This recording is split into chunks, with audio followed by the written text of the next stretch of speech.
Hi, my name is Jonelle, and this is my weekly vlog for my golden year of life. Um, this has been quite a week. It's just Monday, but if you guys are familiar with world news or what's going on in America, yesterday President Biden announced that he will not run for re-election this upcoming election cycle, and he has decided to endorse the Vice President, Kamala Harris. And of course, everyone has an opinion on it, and you're going to hear mine. I will keep it relatively brief. This is not going to be the bulk of this episode, but I do feel like, this is my space to say how I feel. And you can agree or disagree with me. That is your right. I don't really do there are two places I don't go with internet strangers, and that's back and forth. So if you look at this vlog and you want to tell me how I should feel or what I need to say, like I'm not gonna listen to you, all right? I might delete your comment. You might get like one response out of me, but at the end of the day, I say what I say, you say what you say, and I don't have to be subjected to negative behavior, and I don't even have to be subjected to positive behavior. Like, I do appreciate positive comments, but I need to get this off my chest. Okay. So I did not want Kamala to be our choice. She was not my choice. And the original 2020 campaign, she was not who I wanted to be the Democratic forerunner for this campaign. However, as a Black woman, I understand. I say that because she's qualified at this point. She has served as the vice president. She has served as a senator. She has served as attorney general. She knows how our government works. She's actually more qualified than who is running on the Republican side. Therefore, she needs this opportunity to run and to win, and she needs our support. And I feel like, she is the lesser of two evils, when the other evil is horrendously evil. The other evil will not even listen to what we have to say and even consider what we got going on. I feel like Kamala has the ability to really turn things around, but I hate that she has to carry that weight as a Black woman.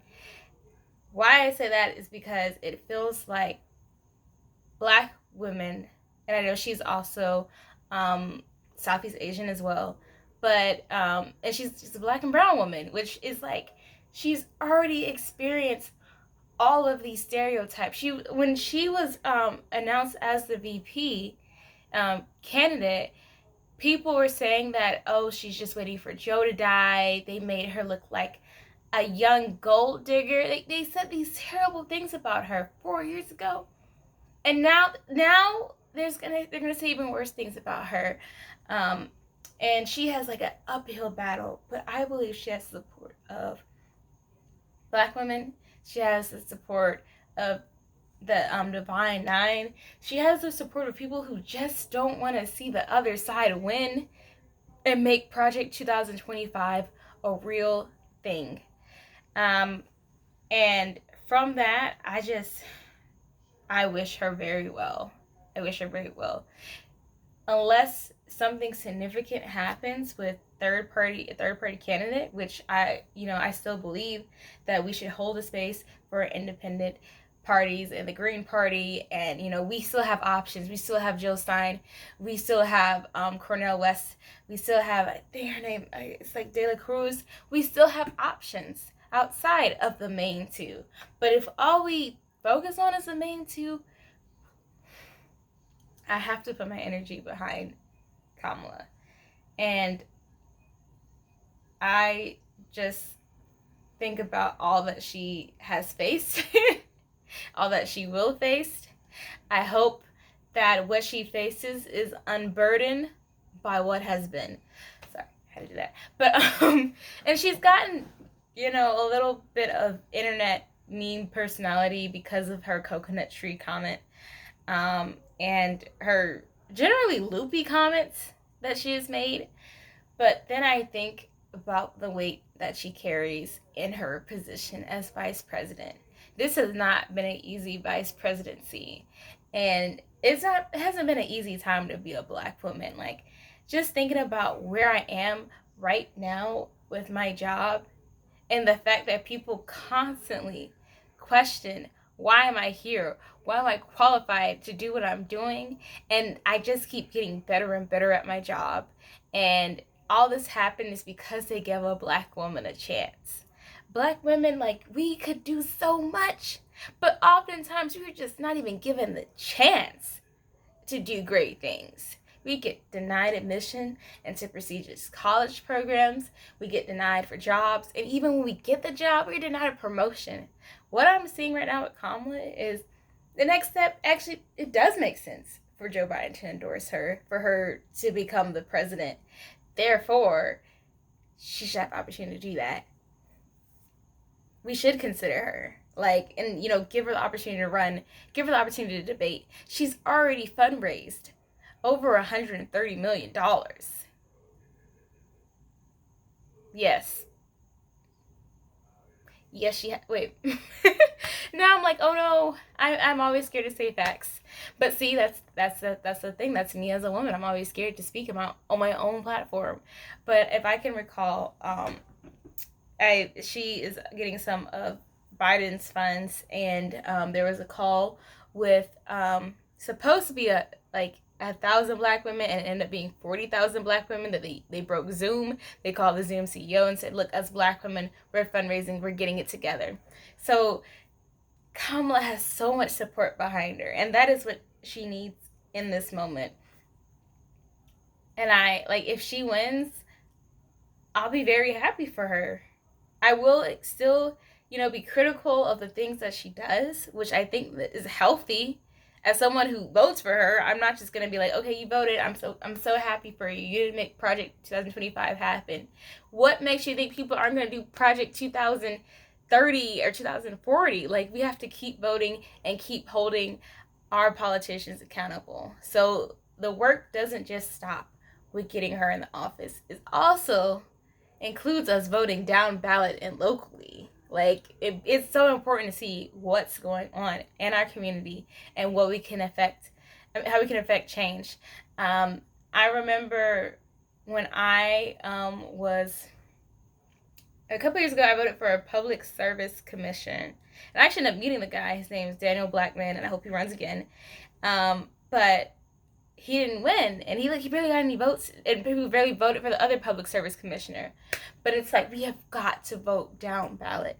Kamala will not be the end all be all for our situation, and I really hope that whatever she's able to accomplish in her 4 or 8 years in office, that we give her credit.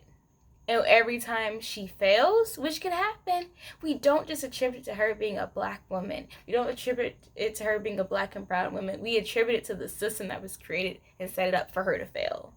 Because that's really what happens, like, if she actually fails in this position. And she doesn't get elected, I would be very upset if the other evil wins, because it's like, I feel like Kamala has worked very hard for this moment. And what she does with it, only time will tell, but she's more qualified. But I'm not going to give that any more energy for now. Buckle up, y'all. Buckle up, y'all. It is right now, it is the end of July, and we got August, September, October, November. Well, okay, the first couple days of November, but still, it's, oh my gosh, it's about to be aggravating. I'll tell you guys, 4 years ago, I met my boyfriend in 2020. We matched on Bumble and Tinder, and we matched. It was like October 30th, and it was right before the presidential election. And I told Fred, I said, I know you like to meet like after the election, but in case society collapsed, like, could we expedite meeting each other? So we met on Sunday, November 1st in person. And we were staying in North Carolina at the time. So I was really like, I don't know what they're going to do in North Carolina. But if society collapsed, at least let me see what this guy I met on Bumble was talking about. And maybe I deserve a down bad award for that. It all works out. Almost 4 years later, we still have somewhat of a society left, and Fred and I are madly in love and happy together and living a wonderful life. So we'll see. We'll just remember we have our community. We have ways to help each other even when our system cannot help us. Currently, I am trying to garden, and it's been a struggle. Like, I feel like when society collapsed, I might have me a little tomato or two, but I'm gonna be hitting up all my gardening friends like, hey yo, like, I can trade you some sewing skills. I can cook what you grow.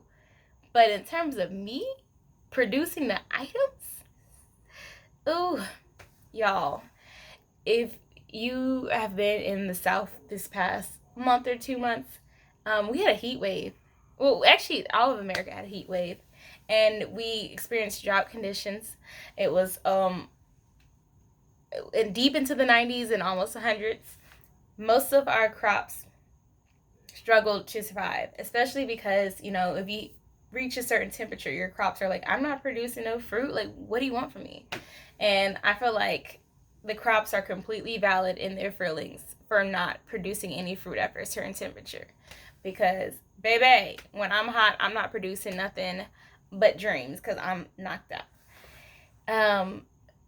And so some of my plants, they survived it. I have things growing in containers. I don't have anything in ground.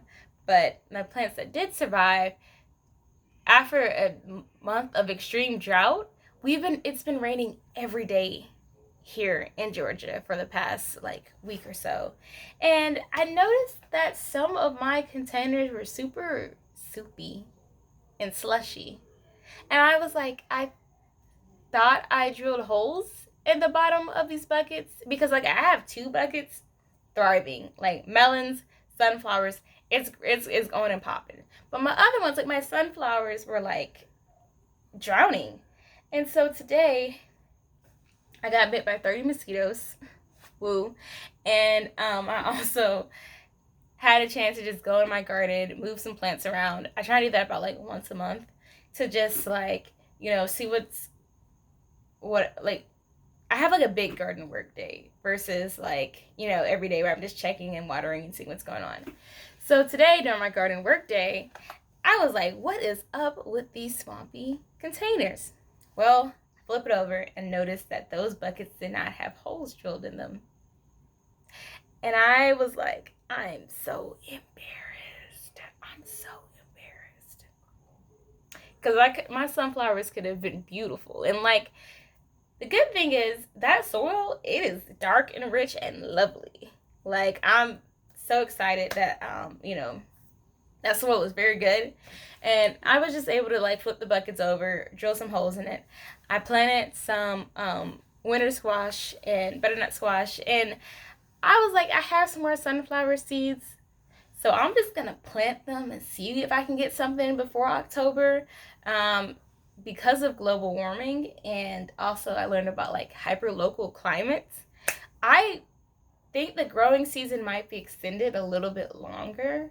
Like, maybe things that we thought we couldn't grow in November might be growable.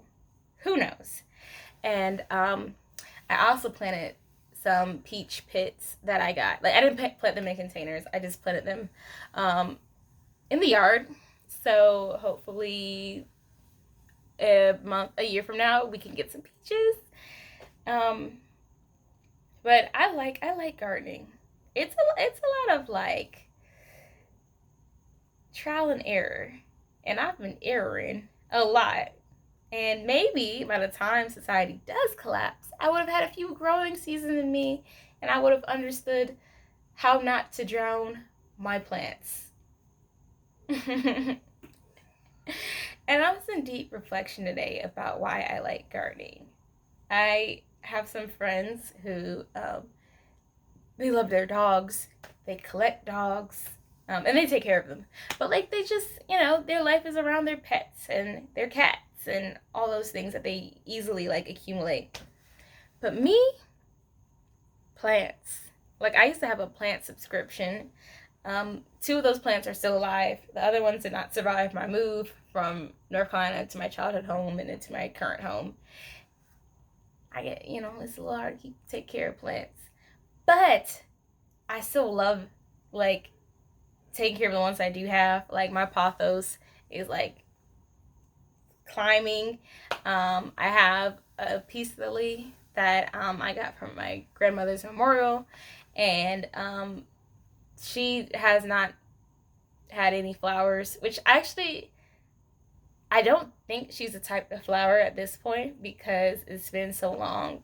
But it's been nice to keep this plant alive in honor of my grandmother. And I have an ogre's ear that it doesn't require much. I've had that ogre's ear for like almost 4 years now. And that thing is just like, it's still very small. Like, it keeps growing new branches. And I finally like saw like what an evolved ogre's ear is supposed to look like. But I'm just happy this little guy is still hanging on. And what other plants do I have? My father-in-law has a couple of plants in the house. He has his own peace lily that I've been trying to keep alive, and it's good. And 2 palms. And he has a lot of plants in the yard. And I just like the day-to-day growth of my plants. I do like my dog, but, she's not going to grow every day. And when she has health issues, it's super expensive. Versus with plants, you sort of be like, oh, this plant is rotting. Either I'm going to try and stop watering it so much or just throw it to the soil gods. And it makes me more soil and feeds my stellium. But that's something that's been bringing me peace, just working in my garden. Like, I needed that little reset today. Just doing that, and I started a new book. I started reading The Handmaid's Tale. I'm listening to the audiobook, and it's so interesting because with me and audiobooks, I can be like locked in if it's really, really good. Really good. And I can be locked out if it's really bad. Like, I think I mentioned earlier, like a long couple episodes ago, or several episodes ago, that I would do some book reviews. And I've been reading. Like, I don't really like reading goals for the year because I'm like, I read what I read. And if I read 30 or 40 or 50 books, like, what does that matter in the grand scheme of things? I think we exist in the context of all of the books that we've read before and that we will read in the future. Okay, I'm gonna stop. I just think it's a very funny saying. But right now, let's see, I finished this book called The Good Ones Are Taken by, I think her name was Tasha something. And I love crappy romance novels. And I'm always like, I know they're going to fall in love, but how do they fall in love? But there's a level of crappy romance novels that makes me so upset. And this one made me very upset because the character was supposed to fall in love with her best friend. And she does. But it takes over half the book. And then she's dating somebody else. And instead of her just cutting it off with the guy who she had no chemistry with, and she hemmed and hawed for like the rest of the book over this guy. And I'm like, okay, but he wasn't worth it? Like, he wasn't worth hemming and hawing? It really frustrated me. And I was just upset. Like, there was nothing about the book that was worth recommending to anybody. And I went on Goodreads because I love I love seeing what people say about the books that I read. Like, I live for it. I live for it. And people on Goodreads agree with me. Like, the main character was selfish. There was no chemistry between her or any of her love interests. And she kept, like, what I hated about the book was her best friends were getting married. But, like, they weren't getting married to each other. They were just getting married at the same time in the combined ceremonies in Thailand. So, she was a maid of honor to both of their weddings. Like, it, she just kept making the wedding planning about her. But the book's premise was about her finding a man in time for these wedding ceremonies, which I think is stupid. Like, I don't like the whole like find a man under this time. Like, as women, like, let's not, or as people, let's just not put timelines on when we should find partners. But I have read some good romance novels this year. I've read Honey and Spice. It is a little bit young. Like, they're in college and they're like posh British or Nigerian British people. And I like the banter, but it's also like I am 5 years removed from undergrad. So some of it was like, okay, I do get this, but if I was a little older and a little less Gen Z, I would hate this book. I would hate it. And let me see, did I read any other romance books this year? I probably have. Like, I like to mix up my reading.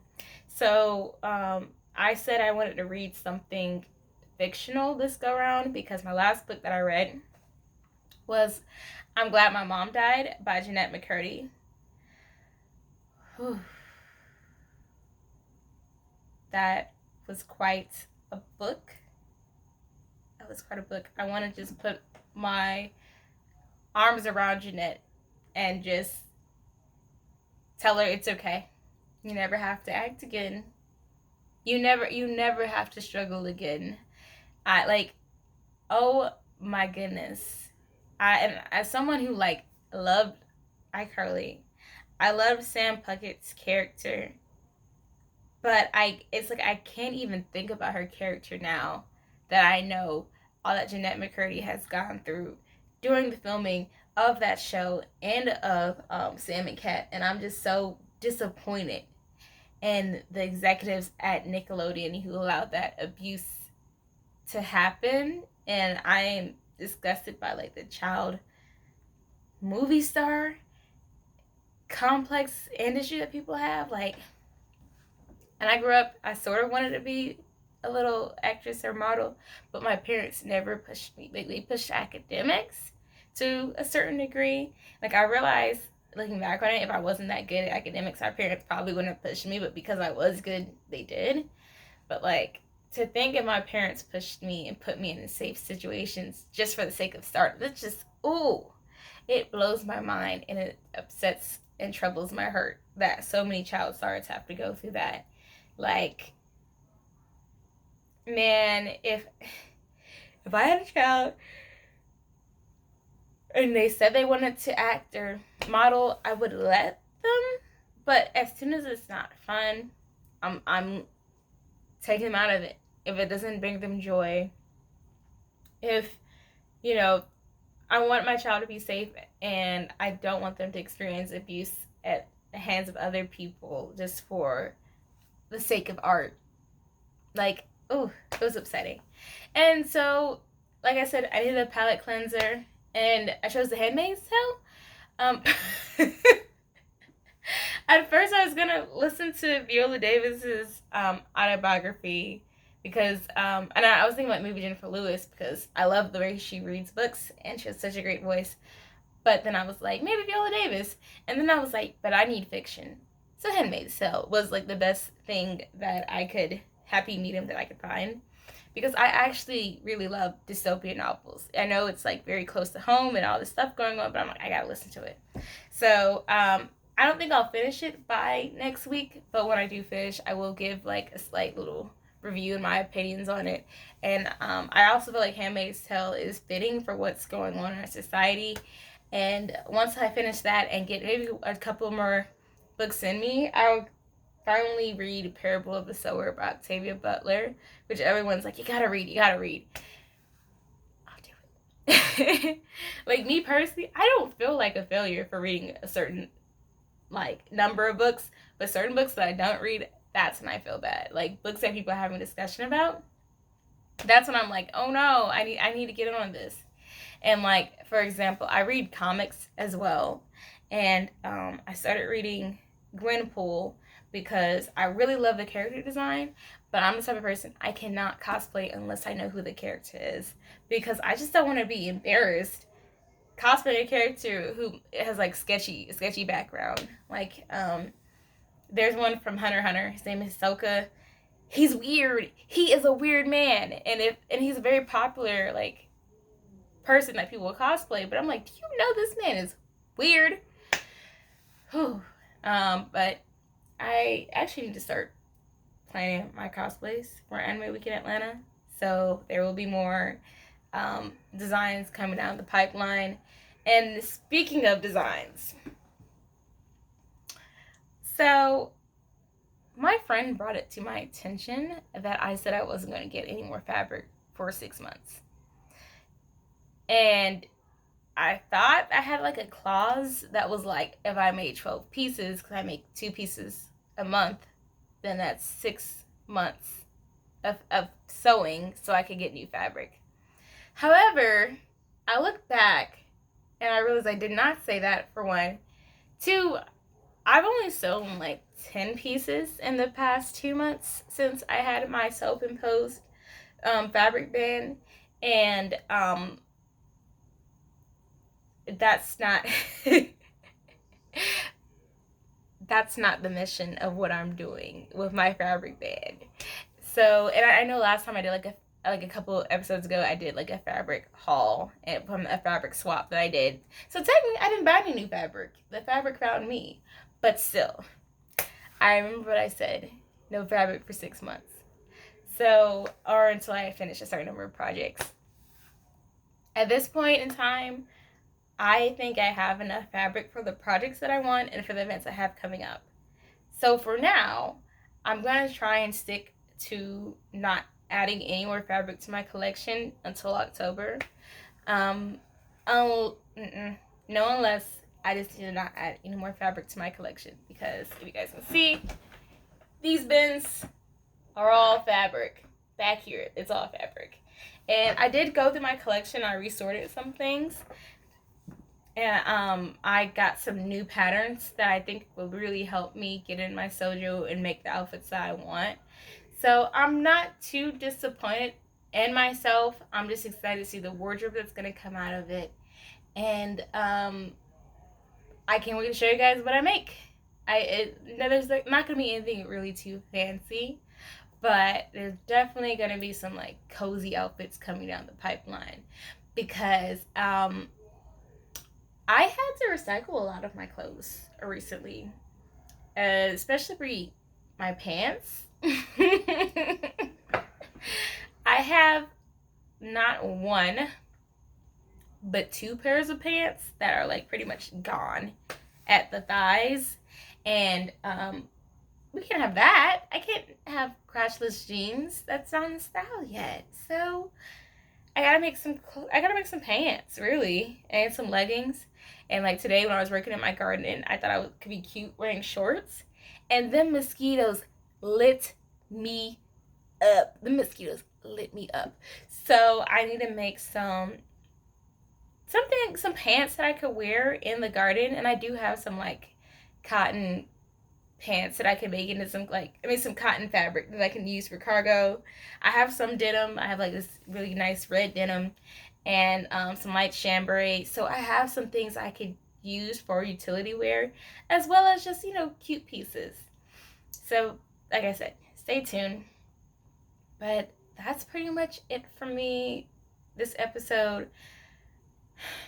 I just had to get the heaviness of Kamala's presidential bid off my chest, because it's going to be some scary times for Black women. It's already been scary as a Black woman for like since we've set foot on this soil in America, since we've been snatched from our homeland. It's already been scary.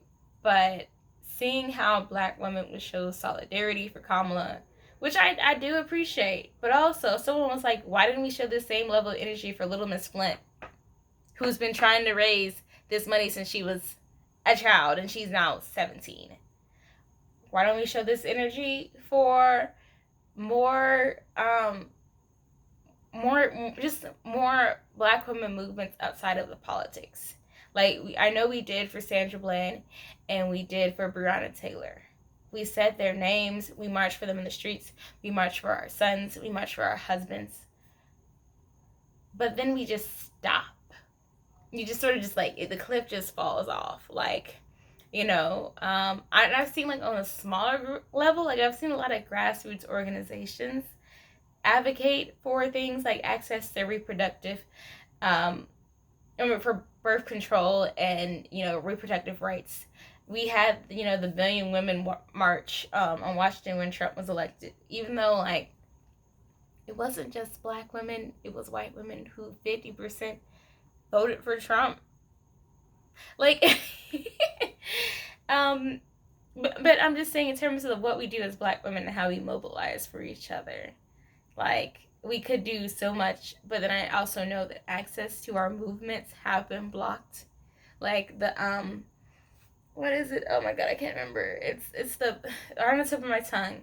But, you know, when Black venture capitalists did try and raise money and provide funds for Black women-owned businesses, and got sued by the Supreme Court. So, yes, and we can continue to support each other. We can continue to give a name for each other. You know, when Black women pour into Kamala, I hope once we see how much we can do when we come together, we continue to come together and band together for support. But yep, let's just see how it goes through November. I'm gonna, at this point in time, I don't have any like Kamala inspired pantsuits in my like wardrobe sewing plans. Maybe I don't really like her pantsuits like that. I do like the colors that she wears, but the pantsuit themselves, no.